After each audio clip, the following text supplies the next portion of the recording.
ఒక్కసారి కెమెరా పెట్టండి. కాళేశ్వరం డిజైన్ మొత్తం మీరే చేశారా లేకపోతే సమస్య తెలంగాణలో అంటే మనం వేరే క్లిప్పింగ్స్ కాళేశ్వరం డిజైన్ మొత్తం మీరే చేశారా అంటే ఇక్కడ వచ్చింది సమస్య. తెలంగాణ ప్రజల 4 కోట్ల తెలంగాణ ప్రజల భవిష్యత్తు తాకట్టు పెట్టిన పదం ఇక్కడ మొదలైంది. మొత్తం ఎటువంటి అర్హతలు లేకుండా ఇంజనీరింగ్ టెక్నాలజీ మీద ఎటువంటి అంటే ప్రాజెక్టుల మీద నేనే రంగరించి నా మెదన్నంతా కలిపి చేసి నేను ఇచ్చాను. ఒక అధికారులను మాట్లాడలేదు, మంత్రులను మాట్లాడలేదు. నాకు ఇంకా కొప్పలేశ్వరం అంటే కొద్దిగా గౌరవము, ఎందుకంటే ఒక రకమైన బాధాకరమైన సన్నివేశం కూడా చూసాం. దూరతో అవమానించబడ్డారు స్టేజ్ మీద మంత్రిగా ఉన్నప్పుడు. ఎందుకు అట్లేం లేదు, చూడండి వీడియో పంపిస్తాను. దురహంకారం నేను ఏమంటున్నానంటే ఈ రోజు కాళేశ్వరం 3 సంవత్సరాలనే కూలిపోవడం, 100 సంవత్సరాల కింద కట్టిన ప్రాజెక్టులు ఉంటే తెలంగాణ ప్రజలు ఏ రకంగా అంటే 2 పిల్లర్లు కూలిపోతే తెలంగాణ భాషలో పర్రె వాస్తే ఎందుకు పర్రె వాసిందనే అంటారు వాళ్ళు. నేను ఏమంటున్నానంటే ఇప్పుడు ఈ మధ్యన గౌరవనీయ మంత్రి ఇది సౌదీ లాంటి దేశంలో అయినా పడితే మీ సంగతి ఏర్పడుతుండే గానీ ఇదే సౌదీ లాంటి ఒక్క నిమిషం అన్న సౌదీ లాంటి దేశంలో అయినా పడితేనా ఒక్కొక్క ఇంజనీర్ దగ్గర 2000 కోట్ల ఇదా కాళేశ్వరం ఇంజనీర్ల దగ్గర 2000 కోట్లు. నాయకులు ఎంత దోషినరు, ముఖ్యమంత్రి ఎప్పుడు అప్పుడున్న ప్రత్యేకమైన ప్రధానమైన పదవులలో గవర్నర్ గారు అన్నారు కాళేశ్వరరావు గారని, హరీష్ రావు గారిని. ఏమనుకుంటారన్న తెలంగాణ ప్రజల అమాయకత్వంతో ఎట్లనో తెలంగాణ ప్రజలను మభ్యపెట్టి తెలంగాణ ఒక రకం కుటుంబ పాలన చేసినారు. అరే ఏందన్న 100 సంవత్సరాలు నిలబడిన ప్రాజెక్టు 3 సంవత్సరాలకే కూలిపోతే దాన్ని సమర్థించుకోవటము, 2 పిల్లర్లు కూలినాయి, 3 పిల్లర్లు కూలినాయి, నేషనల్ సేఫ్టీ డ్యామ్ వ్యాలు వస్తేనేమో అదొక రకరకమైన అపోహలు చేసుడు, ఈ అవినీతిని సమర్థించుకున్నాడు అన్న. ఇది 1000 కోట్ల అవినీతి చేసి ఈ రోజు ఉపయోగకరంగా లేకుండా 3 సంవత్సరాలకే నేను వెళ్ళానండి వేడిగడ్డ అది 4 కోట్ల మంది రక్తం అండి, అది 100 కోట్ల కుటుంబం డబ్బు కాదు. అది మీకు అర్థం కావట్లేదు. 1,00,000 కోట్లు అంటే మీకు లెక్క లేదు. ఈ రోజు తెలంగాణలో అభివృద్ధికి అన్ని రకాలుగా దూరం చేసి ఈ రోజు ఆ 1,00,000 కోట్లకు వడ్డీ కట్టడానికి డబ్బులు లేవు. వడ్డీ కట్టడానికి డబ్బులు ఇవ్వండి, 9,000 కోట్లు కట్టాలి మేము.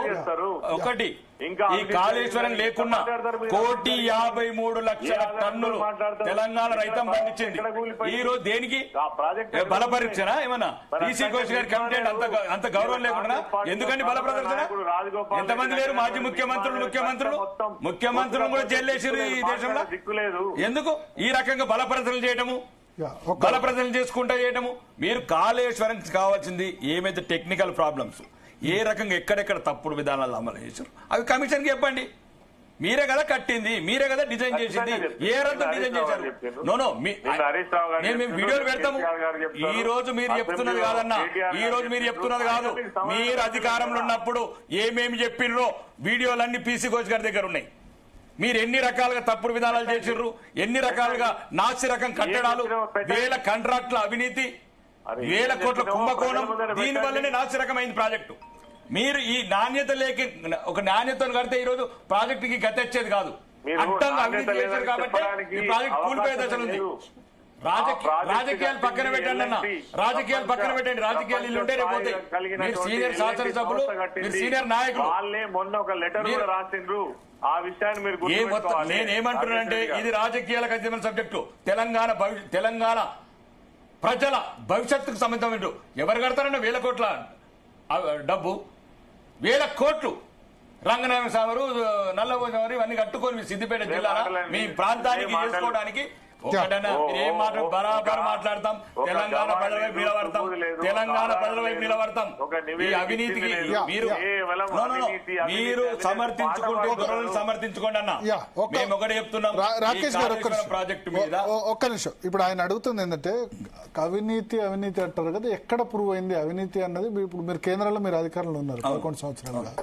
మరి అవినీతి అయితే దాన్ని మీరు తవ్వచ్చు కదా, ఒకటి. రెండోది వాళ్ళు అనేది ఏంటంటే వ్యాప్కోస్ అనేది సెంట్రల్ గవర్నమెంట్ ఏజెన్సీ, వ్యాప్కోసే డిజైన్ దీన్ని చేసింది. మరి అప్పుడు సెంట్రల్ గవర్నమెంట్ రెస్పాన్సిబుల్ కదా అని అంటారు. ఒకటి భరత్ గారు కావచ్చు, ఏదైనా కావచ్చు, సెంట్రల్ గవర్నమెంట్ ఒక వింగ్స్ అవన్నీ అండి, కార్పొరేషన్స్. మా రాష్ట్ర గవర్నమెంట్ లో కూడా ఒక 100 ఉంటాయి కార్పొరేషన్లు. వాడు చేస్తాడు. వాళ్ళు ఇచ్చింది డిజైన్ మార్చి ప్లేస్ మార్చి కట్టడం వల్లనే ఈ సమస్య వచ్చింది. దీన్ని అనధికారంగా ఒప్పుకున్నారు, అధికారంలో ఉన్నప్పుడు కూడా ఒప్పుకున్నారు. వాళ్ళు ఈ రోజు ఒప్పుకోవట్లేదు, దొరికిండ్రు కాబట్టి. ఇంకా ఒకటి ఏంటంటే కేంద్ర ప్రభుత్వం ఏం చేస్తుందంటే సిబిఐ ఈ ముఖ్యమంత్రి గారు ఇప్పుడున్న ప్రస్తుత ముఖ్యమంత్రి ఢిల్లీలో అన్నాడు, నేను కాళేశ్వరం సిబిఐకి ఇయ్యను. ఒక్క నిమిషం అన్న. ఈ ప్రస్తుత ముఖ్యమంత్రి రేవంత్ రెడ్డి గారు ఏమన్నారంటే, నేను కాళేశ్వరం ఎంక్వైరీ, టెలిఫోన్ ట్యాపింగ్ ఇవి నేను ఇవ్వను. నేను ఇస్తే వీళ్ళ జుట్టు నా చేతుల్లో ఉన్నది. ఇప్పుడు ఆ జుట్టు కేంద్ర ప్రభుత్వానికి పోతుంది. నేను నా పవర్ పోతుంది, నెగోషియేషన్ పవర్ వీళ్ళతోని. బహిరంగంగా చిట్ చాట్లు మాట్లాడండి గౌరవనీయ తెలంగాణ ముఖ్యమంత్రి గారు. సిబిఐకి ఇవ్వని చెప్పండి. ఏ రోజు ఎట్లయిపోయినా చూడండి. ఇప్పుడు గాలి జనార్దన్ కేసులు సిబిఐ అంటే నిజాయితీ ఉన్న ఒక సంస్థ దేశం అంటే సిబిఐ. బరాబర్ దూద్ కా దూద్ పానీ కా పానీ కరేగా. ఎట్లా అవుతున్నాయి అన్న కొన్ని అన్ని అప్పుడప్పుడు కొన్ని తిహార్ జైలు బిహార్ జైలు ఎందుకు అవుతున్నాయి? ఇప్పుడు గాలి జనార్దన్ రెడ్డి కేసులు సిబిఐ ఇన్వెస్టిగేషన్ చేస్తుంది, ఇవన్నీ అవుతున్నాయి. ఒక్క నిమిషం ఈశ్వర్ గారు చెప్పండి ఈశ్వర్ గారు. భరత్ గారు, నేనేమంటున్నాంటే రాకేష్ రెడ్డి గారు చెప్పినట్టు వాళ్ళు కేంద్రంలో అధికారంలో ఉన్నారు. వాళ్ళ దగ్గరనే బ్రహ్మాండంగా దేశాన్ని ఏదంటే చేసేటువంటి శక్తి ఉన్నది. రాష్ట్రంలో కాంగ్రెస్ ప్రభుత్వం అధికారంలో ఉన్నది. వాళ్ళ ముఖ్యమంత్రి కూడా దీని మీద రకరకాల వాదనలు చేసిండు, ఎన్నో రకాల అపవాదులు మీద పెట్టిండు. మరి ఇలా చెయ్యంగా ఎవరద్దు ఉంటున్నారు? ఎన్ని ఆధారాలు ఉంటే అన్ని ఆధారాలు కమిషన్ ముందర పెట్టమనండి. నిన్నగాక మొన్న అత్యున్నతమైనటువంటి న్యాయస్థానం సుప్రీంకోర్టు తేల్చింది కదా, మీరు కాళేశ్వరం ప్రాజెక్టు మీద అనవసరమైనటువంటి వాదనలు చేస్తున్నారు, అది తెలంగాణ ప్రాంతానికి గొప్పగా నీళ్ళిచ్చినటువంటి ప్రాజెక్ట్ అని సుప్రీంకోర్టు తేల్చి చెప్పిన తర్వాత కూడా వీళ్ళు ఈ రకమైనటువంటి మాటలు మాట్లాడడం కేవలం రాజకీయ దురుద్దేశం, కేవలం కేసీఆర్ గారిని బదనం చేయడం, గత ప్రభుత్వాన్ని తప్పుపట్టడం. కాళేశ్వరం ప్రాజెక్ట్ అంటే నిజంగా చెప్తున్నా కదా తెలంగాణ ప్రాంతానికి వరదాయని, దాన్ని తప్పుపట్టడం అంటేనే కేసీఆర్ గారిని తప్పుపట్టడం. కేసీఆర్ గారిని బదనాం చేయాలంటే కాళేశ్వరం ప్రాజెక్టు బదనాం చేయాలి. తెలంగాణ ప్రజలు అవమానించినట్టు పెట్టండి, తెలంగాణకు లింక్ పెట్టండి, తెలంగాణ ఆత్మగౌరవం లింక్ పెట్టండి అన్న. కాళేశ్వరం అవమానించడం తెలంగాణ.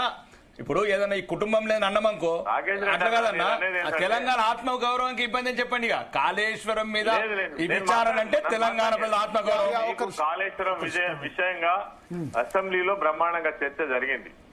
కాంగ్రెస్ పార్టీకి సంబంధించిన నాయకులు మీరు మాట్లాడారు, మా వాళ్ళు మాట్లాడారు, కేటీఆర్ గారు మాట్లాడారు, హరీష్ రావు గారు మాట్లాడారు, బ్రహ్మాండంగా విషయాలన్నీ చెప్పిండ్రు. నిన్న కూడా కమిషన్ ముందర చెప్పిండ్రు, రేపు కేసీఆర్ గారు కూడా చెప్పనున్నారు. అసలు ఏం వేలక ముందే మీరు అవినీతి వేల కోట్లు ఎట్లా చెప్తారు? ఏ పద్ధతిలో చెప్తారు? మీ దగ్గర ఏం ఆధారాలు చెప్తున్నారు? కేవలం రాజకీయ దురుద్దేశం తప్ప ఇంకొకటి కాదనేది మాత్రం ఖచ్చితంగా చెప్తారు భరత్ గారు. అంటే ఇప్పుడు ఒకటి